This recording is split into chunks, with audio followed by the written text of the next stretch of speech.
പ്രിയ കൂട്ടുകാരെ, Calicut university FA UGP മൂന്നാം semester BA MDC മലയാളത്തിൽ പഠിക്കാനുള്ള മറ്റൊരു പാഠഭാഗമാണ് പ്രാചീന കേരളവും വിദേശ ബന്ധങ്ങളും എന്നുള്ളത്. പരീക്ഷയ്ക്ക് വേണ്ടി മാത്രമാണ് ഈ ക്ലാസ് തയ്യാറാക്കുന്നത്. അതിന് വിശദമായിട്ടില്ല. പരീക്ഷയ്ക്ക് വരാൻ സാധ്യതയുള്ള ഭാഗങ്ങൾ മാത്രം ചർച്ച ചെയ്തു പോകുന്നു. ഇതിൽ നമുക്ക് ചോദിക്കാൻ സാധ്യതയുള്ളത് പ്രാചീന കേരളത്തിലെ കച്ചവട ബന്ധങ്ങളെക്കുറിച്ചിട്ട് ഒരു ചോദ്യം വരാൻ, അല്ലെങ്കിൽ അങ്ങനെ ചുരുക്കി എഴുതാൻ വേണ്ടി ഒരു ചോദ്യം വരാം. നോക്കുക, അതിപ്രാചീന കാലഘട്ടം തൊട്ട് തന്നെ കേരളത്തിന് വിദേശ രാജ്യങ്ങളുമായിട്ടുള്ള വാണിജ്യബന്ധം ഉണ്ടായിരുന്നു. അറബികളും അസീറിയക്കാരും ബാബിലോണിയക്കാരും ഫിനീഷ്യന്മാരും ഇസ്രായേൽക്കാരും ഗ്രീക്കുകാരും റോമാക്കാരും ചീനക്കാരും കേരളവുമായിട്ട് കച്ചവട ബന്ധം പുലർത്തി പോന്നിരുന്നു.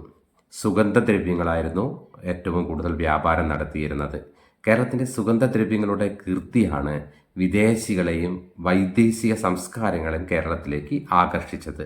കറുവപ്പട്ട, കുരുമുളക്, ഗ്രാമ്പു, ഇഞ്ചി, ജാതിക്ക തുടങ്ങിയവയായിരുന്നു വ്യാപാരത്തിലെ വിഭവങ്ങൾ.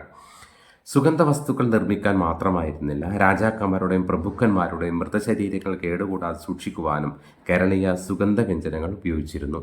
ഈജിപ്തിലെയും ഇസ്രായേലിലെയും ചക്രവർത്തിമാരും കൊട്ടാരസുന്ദരിമാരും ഉപയോഗിച്ചിരുന്ന സുഗന്ധദ്രവ്യങ്ങളുടെ ഉൽപാദന കേന്ദ്രം കേരളമായിരുന്നു.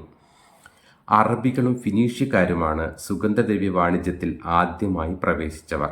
കേരളത്തിലെ കറുവപ്പട്ട മധ്യ പൗരസ്ത്യ ദേശങ്ങളിലേക്ക് എത്തിച്ചതും ഇവരായിരിക്കാം എന്ന് കരുതുന്നു. ആദ്യകാലത്ത് കരമാർഗമായിരുന്നു വാണിജ്യബന്ധം നടത്തിയിരുന്നത്. അറബികളിലൂടെയാണ് സുഗന്ധദ്രവ്യം യൂറോപ്പിൽ എത്തിച്ചേർന്നത്. തുടർന്നാണ് പ്രാചീന റോമക്കാരും ഗ്രീക്കുകാരും സുഗന്ധദ്രവ്യങ്ങൾ പല ഉപയോഗങ്ങളും കണ്ടുപിടിച്ചത്. കുരുമുളക് അതിന് വലിയ പ്രചാരം കൊടുത്തത് ഇവരാണ്. ഹിപ്പാലസ് കാലവർഷ കാറ്റുകളുടെ ഗതി കണ്ടുപിടിച്ചതോടുകൂടിയാണ് കേരളവും പാശ്ചാത്യ രാജ്യങ്ങളും തമ്മിലുള്ള വാണിജ്യബന്ധം പുഷ്ടിപ്പെടുന്നത്. തുടർന്ന് ഈജിപ്തുകാരും വാണിജ്യബന്ധത്തിലേർപ്പെട്ടു. കുരുമുളകും ഗ്രാമ്പുവും ജാതിയും വിപണനം പിടിച്ചടക്കി. റോമാക്കാർ സ്വർണവും വെള്ളിയും പോലെ വിലപ്പെട്ട വസ്തുവായി കുരുമുളകിനെയും കരുതിയിരുന്നു. യവനന്മാർക്ക് പ്രിയപ്പെട്ടതായതുകൊണ്ട് സംസ്കൃത ഗ്രന്ഥകാരന്മാർ പോലും കുരുമുളകിന് യവനപ്രിയ എന്ന് പേരിട്ടത്. ഗ്രീക്കുകാരെയും റോമാക്കാരെയും പേർഷ്യക്കാരെയും അറബികളെയും പൊതുവെ വിളിക്കുന്ന പേരാണ് യവനന്മാർ എന്നത്. ക്രിസ്തുവർഷം ആരംഭിച്ച ശതകങ്ങൾക്ക് മുൻപ് തന്നെ ചൈനക്കാർ കേരളവുമായി കുരുമുളക് വ്യാപാരത്തിൽ ഏർപ്പെട്ടിരുന്നു. വളരെ കാലം നീണ്ടുനിന്ന കച്ചവട ബന്ധമായിരുന്നു ഇത്. കേരളത്തിൽ തുറമുഖങ്ങൾ ഉണ്ടാകുന്നതിന് മുമ്പ് തന്നെ ചൈനക്കാർ ഇവിടെ സങ്കേതം സ്ഥാപിച്ചിരുന്നു എന്ന് ചരിത്രകാരന്മാർ അഭിപ്രായപ്പെടുന്നുണ്ട്. വിദേശികളായ പ്ലിനിയും ടോളമിയും പെരിപ്ലസും കേരളത്തിൻ്റെ വിദേശ വാണിജ്യ ബന്ധങ്ങളെക്കുറിച്ചും തുറമുഖങ്ങളെക്കുറിച്ചും വിശദീകരിക്കുന്നുണ്ട്. മുസിരീസ്, തിണ്ടീസ്, നെൽക്കിണ്ട തുടങ്ങിയ തുറമുഖങ്ങളെക്കുറിച്ച് പ്രാചീന സഞ്ചാരികൾ വിവരിക്കുന്നുണ്ട്. ചൈനയിലേക്ക് കുരുമുളക് കയറ്റിപ്പോകുന്ന കപ്പലുകളുടെ രസകരമായിട്ടുള്ള വിവരണം നൽകുന്നുണ്ട് മാർക്കോ പോളോ. കൊല്ലം, കോഴിക്കോട്, കൊച്ചി തുടങ്ങിയ കേന്ദ്രങ്ങൾ പിൻകാലത്ത് തുറമുഖങ്ങളായി തീരുന്നതും വിദേശ വാണിജ്യ ബന്ധങ്ങളിൽ നിർണായക സ്ഥാനം നേടുകയും ചെയ്തിട്ടുണ്ട്. 1341 പെരിയാറ്റിലെ വെള്ളപ്പൊക്കത്തെ തുടർന്ന് മുസിരീസ് അധപ്പതിച്ചതിനു ശേഷമാണ് കൊച്ചി ഒരു വാണിജ്യ കേന്ദ്രമായി മാറുന്നത്. അതുപോലെ കൊടുങ്ങല്ലൂരിലെ അധപ്പതനത്തിന് ശേഷമാണ് കോഴിക്കോടിൻ്റെ വാണിജ്യ പദവി വർദ്ധിച്ചത്. 1498 വാസ്കോഡ ഗാമ വന്നിറങ്ങുമ്പോഴേക്കും കോഴിക്കോട് ഒരു തുറമുഖ വാണിജ്യ കേന്ദ്രമായി വളർന്നു കഴിഞ്ഞിരുന്നു. 15ാം ശതകം ആയപ്പോഴും വാണിജ്യ കേന്ദ്രങ്ങൾക്ക് രാഷ്ട്രീയപരമായിട്ടുള്ള മാനം ലഭിക്കുകയും അതിൻ്റെ പേരിൽ യൂറോപ്പ് ശക്തികൾ തമ്മിൽ പരസ്പര സംഘടനത്തിൽ ഏർപ്പെടുന്നതിൻ്റെ ചരിത്രവും കേരളത്തിൻ്റെ സവിശേഷപരമായിട്ടുള്ള വാണിജ്യ ബന്ധവുമായി കൂട്ടി വായിക്കേണ്ടതാണ്. ഇത്തരത്തിൽ ആ ഭാഗത്തു നിന്ന് ചോദിക്കാവുന്ന മറ്റൊരു ചോദ്യമാണ്, വിദേശ ബന്ധങ്ങൾ കൊണ്ട് കേരളത്തിനുണ്ടായ സാംസ്കാരിക നേട്ടങ്ങൾ എന്തെല്ലാം? നമുക്കറിയാം, പ്രാചീന കാലം മുതൽക്കേ സമുദ്രമാർഗമായി കേരളം പുലർത്തിപ്പോന്ന വിദേശ വാണിജ്യ ബന്ധം സാമ്പത്തികമോ ഉൽപാദനപരമോ ആയ വ്യവഹാരം മാത്രമായിരുന്നില്ല. സാംസ്കാരികപരമായിട്ടുള്ള വളർച്ചയുടെയും സർവതല സ്പർശിയായ സാംസ്കാരിക സംശീകരണത്തിൻ്റെയും വഴി കൂടിയായിരുന്നു. ക്രിസ്തുമതവും യഹൂദമതവും ഇസ്ലാം മതവും പ്രചരിക്കാൻ ഇടയായതും അവ പകർന്ന സാംസ്കാരികത സ്വീകരിക്കാൻ ഇടയായത് കൊണ്ടുകൂടിയാണ് കേരളത്തിന് സവിശേഷപരമായ സാംസ്കാരികത ലഭ്യമാകുന്നത്. വിവിധ സംസ്കാരങ്ങളും മതങ്ങളും വൈജ്ഞാനിക മേഖലകളും സാങ്കേതികമായും കേരളത്തിലേക്ക് വരാൻ ഇടയായതും നമ്മുടെ വാണിജ്യ ബന്ധം കൊണ്ടു തന്നെയാണ്. സാംസ്കാരികപരമായ പല വിഭവങ്ങളും പരസ്പരം കൊണ്ടും കൊടുത്തും വികസിപ്പിക്കാനും സമ്പർക്കം പുലർത്താനും വൈവിധ്യങ്ങളായ സാംസ്കാരിക ധാരകൾക്ക് സാധിച്ചു എന്നത് വലിയ ഒരു പങ്ക് തന്നെയാണ്. കേരളത്തിലെ വാസ്തുവിദ്യയും ഭക്ഷണ പാരമ്പര്യവും വസ്ത്രപാരമ്പര്യവും ഭൗതിക സാംസ്കാരിക ഇടപെടലുകളും സ്വാഭാവികമായ മാറ്റത്തിന് കാരണമായി തീർന്നിട്ടുണ്ട്. കേരളത്തിൻ്റെ സാമ്പത്തിക സ്ഥിതി മെച്ചപ്പെടുന്നതിൽ വിദേശീയ വാണിജ്യ ബന്ധങ്ങൾ സഹായകരമായി തീർന്നിട്ടുണ്ട്. അതോടൊപ്പം തന്നെ കേരളത്തിൻ്റെ ചരിത്രത്തെ എന്ന പോലെ തന്നെ ഇന്ത്യയുടെ ചരിത്രത്തെ പൊതുവായും ഇളക്കി മറിക്കാൻ കാരണമായി തീർന്നിട്ടുണ്ട് ഈ സാംസ്കാരിക മുന്നേറ്റങ്ങൾ എന്നുള്ള കാര്യങ്ങൾ ഓർക്കുക. ഈ ഭാഗത്ത് മറ്റൊരു ചോദ്യം എന്നുള്ളത് കേരളത്തിലെ പ്രാചീന തുറമുഖങ്ങളെ കുറിച്ചിട്ടുള്ളതാണ്. പ്രാചീന തുറമുഖങ്ങളെക്കുറിച്ച് വിവരിക്കുക. വിദേശ വാണിജ്യ ബന്ധങ്ങൾ സ്ഥാപിക്കാനും വിപുലപ്പെടുത്താനും കേരളത്തിന് സാധിച്ചത് അക്കാലത്തെ വിദേശ കപ്പലുകൾക്ക് അടുക്കാനും സാധനങ്ങൾ കയറ്റി ഇറക്കാനും സൗകര്യപ്പെടുന്ന വിധത്തിലുള്ള തുറമുഖങ്ങൾ ഉണ്ടായതുകൊണ്ടാണ്. മുസിരിസ്, തിണ്ടീസ്, ബറാക്കെ, നെൽക്കിണ്ട എന്നിവ അക്കാലത്തെ പ്രധാന തുറമുഖങ്ങളായിരുന്നു. മുസിരിസ് ഇന്നത്തെ കൊടുങ്ങല്ലൂരാണെന്ന് ചരിത്രകാരന്മാർ പറയുന്നു. എന്നാൽ തുറമുഖങ്ങളുടെ സ്ഥാനത്തെക്കുറിച്ച് ചരിത്രകാരർക്ക് ഏകാഭിപ്രായമില്ല. പ്ലിനിയുടെയും ടോളമിയുടെയും പെരിപ്ലസിൻ്റെയും കുറിപ്പുകളിൽ നിന്നാണ് ഈ തുറമുഖങ്ങളെക്കുറിച്ചിട്ടുള്ള വിവരങ്ങൾ ലഭിക്കുന്നത്. അക്കാലത്ത് ഏറ്റവും പ്രധാനപ്പെട്ട തുറമുഖം മുസിരിസ് ആയിരുന്നു. ഈ തുറമുഖം വഴി വിദേശ വാണിജ്യം സമൃദ്ധമായി നടക്കുന്നത് പോലെ തന്നെ കേരളത്തിൻ്റെ സാംസ്കാരികതയിലേക്ക് ക്രിസ്തു മതവും യഹൂദ മതവും ഇസ്ലാം മതവും കടന്നു വന്നതും ഇതുവഴിയാണ്. പ്രധാനമായിട്ടുള്ള മറ്റൊരു തുറമുഖമാണ് തിണ്ടീസ് ആയിരുന്നു. മുസിരിസിന് 60 മൈൽ വടക്കായി സ്ഥിതി ചെയ്യുന്ന കടൽ തീരത്ത് കിടക്കുന്ന ഒരു ഗ്രാമമാണ് എന്ന് പെരിപ്ലസ്കാരൻ തിണ്ടീസിനെ കുറിച്ച് പറയുന്നുണ്ട്. തൊണ്ടി എന്ന് സംഘകാല സാഹിത്യത്തിൽ സൂചിപ്പിക്കുന്ന ഈ സ്ഥലം ഇതാണെന്ന് പറയുന്നു. ഇന്നത്തെ പൊന്നാനിയാണെന്നും കടലുണ്ടിയാണെന്നും ചരിത്രകാരന്മാർ ഭിന്നാഭിപ്രായം പറയുന്നുണ്ട്. മുസിരിസിന് തെക്ക് ഭാഗത്തായി മറ്റൊരു തുറമുഖമുണ്ടായിരുന്നു. ബറാക്കെ, പാരീസ് എന്നീ തുറമുഖത്തുള്ള തുറമുഖമാണെന്ന് പ്ലിനി സൂചിപ്പിക്കുന്നത്. പാരീസ് എന്ന പമ്പാ നദിയാണ് എന്ന് ചരിത്രകാരന്മാർ നിഗമനത്തിലെത്തിയിട്ടുണ്ട്. എന്നാൽ ചിലരത് ആലപ്പുഴയ്ക്കടുത്തുള്ള പുറക്കാട് എന്നും അഭിപ്രായം പറയുന്നുണ്ട്. മുസിരീസിന് തെക്കു ഭാഗത്തുള്ള മറ്റൊരു തുറമുഖമാണ് നെൽക്കിണ്ട. ഇത് നീണ്ടകരയാണെന്നും നിരണമാണെന്നും ചരിത്രകാരന്മാർ പറയുന്നു. ബറാക്കെ യവനയാത്രികളുടെ കുറിപ്പുകൾ രേഖപ്പെടുത്തിയ മറ്റൊരു തുറമുഖമാണ്. ഇന്നത്തെ വർക്കലയാണ് എന്നും വിഴിഞ്ഞം ആണ് എന്നുള്ള 2 അഭിപ്രായം നിലനിൽക്കുന്നുണ്ട്. മാന്തൈ, വാഗൈ, പന്തർ തുടങ്ങിയ തുറമുഖങ്ങളെക്കുറിച്ചും പ്രാചീന തമിഴ് കൃതികൾ നമുക്ക് കാണാൻ കഴിയുന്നുണ്ട്. പിൻകാലത്ത് കൊല്ലവും കൊച്ചിയും കോഴിക്കോടും തുറമുഖങ്ങളായിട്ട് വികസിക്കുന്നത് നാം കണ്ടു. AD 6-ാം ശതകത്തിൽ കൊല്ലവും 13-ാം ശതകത്തോടുകൂടി കോഴിക്കോടും വലിയ തുറമുഖങ്ങളായി വികസിച്ചു. ഏറ്റവും ഒടുവിൽ വികസിച്ച തുറമുഖമാണ് കൊച്ചി. 1341 വെള്ളപ്പൊക്കത്തിൽപ്പെട്ട് കൊടുങ്ങല്ലൂർ തുറമുഖം നശിച്ചതിന് ശേഷമാണ് കൊച്ചി ഒരു വാണിജ്യ തുറമുഖമായിട്ട് മാറുന്നത് എന്നുകൂടി നമ്മൾ ഓർക്കണം. പിൻകാലത്ത് വിദേശ വാണിജ്യ രാഷ്ട്രീയ അധിനിവേശവും ഒക്കെ നടന്നത് ഈ തുറമുഖം കൂടിയിട്ടാണ് എന്നാണ് ചരിത്രം നമുക്ക് മുൻപിൽ അടയാളപ്പെടുത്തുന്നത്.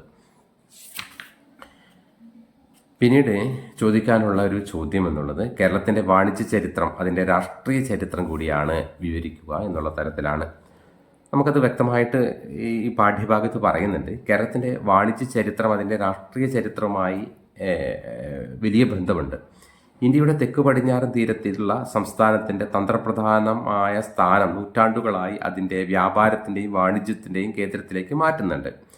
വിവിധ വ്യാപാരികളുടെയും കോളനിക്കാരുടെയും ഭരണാധികാരികളുടെയും ശ്രദ്ധ ഇവിടേക്ക് മാറുന്നതും കേരളത്തിലെ വാണിജ്യ പ്രവർത്തനങ്ങൾ അതിൻ്റെ സമ്പദ് വ്യവസ്ഥയെ രൂപപ്പെടുത്തുക മാത്രമല്ല അതിൻ്റെ രാഷ്ട്രീയത്തെയും സംസ്കാരത്തെയും സമൂഹത്തെയും സ്വാധീനിക്കുക കൂടി ചെയ്തിട്ടുണ്ട്.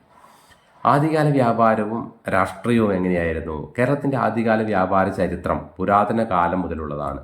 നമുക്കറിയാം മുസിരീസ്, ഇപ്പോഴത്തെ കൊടുങ്ങല്ലൂർ എന്നറിയപ്പെടുന്ന ഈ തുറമുഖങ്ങൾ പുരാതന ഗ്രീക്കുകാർ, റോമക്കാർ, അറബികൾ എന്നിവരുമായിട്ടുള്ള പ്രധാന വ്യാപാര കേന്ദ്രങ്ങളായിരുന്നു. സുഗന്ധവ്യഞ്ജന വ്യാപാരങ്ങളുണ്ടായിരുന്നു, കുരുമുളകുകളുണ്ടായിരുന്നു. കേരളത്തിൻ്റെ സമ്പദ് വ്യവസ്ഥയും രാഷ്ട്രീയത്തിൻ്റെയും ഒരു പ്രധാന ചാലകശക്തിയായിരുന്നു. കോഴിക്കോട് സാമൂതിരിയും കൊച്ചി രാജാവും ഉൾപ്പെടെയുള്ള ഭരണാധികാരികൾ വ്യാപാരപാതകളുടെയും തുറമുഖങ്ങളുടെയും നിയന്ത്രണത്തിനായിട്ട് മത്സരിക്കുന്ന കാലഘട്ടമായിരുന്നു.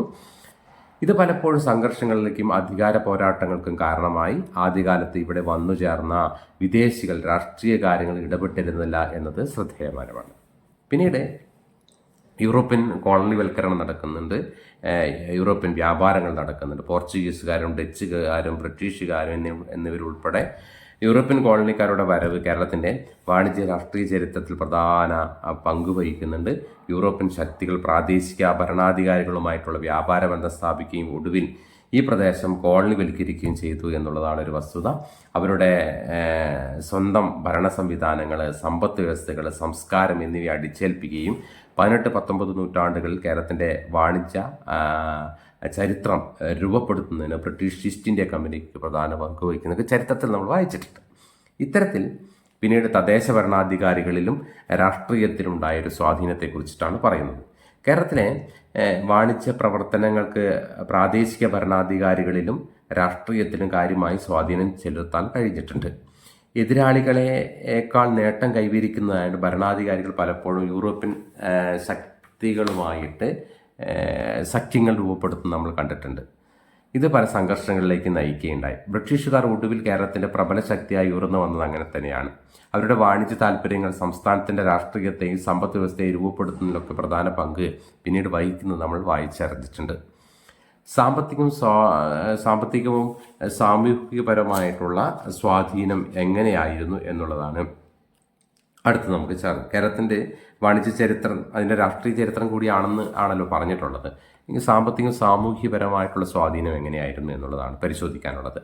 കേരളത്തിൻ്റെ വാണിജ്യ ചരിത്രം സംസ്ഥാനത്തിൻ്റെ സമ്പദ് വ്യവസ്ഥയിലും സമൂഹത്തിലും ആഴത്തിലുള്ള സ്വാധീനം ചെലുത്തിയിട്ടുണ്ട്. സുഗന്ധവ്യഞ്ജനങ്ങളുടെയും മറ്റും ചരക്കുകളുടെയും വ്യാപാര മേഖല സമ്പത്തിൻ്റെ സമൃദ്ധിയിലേക്ക് കൊണ്ടുവന്നു.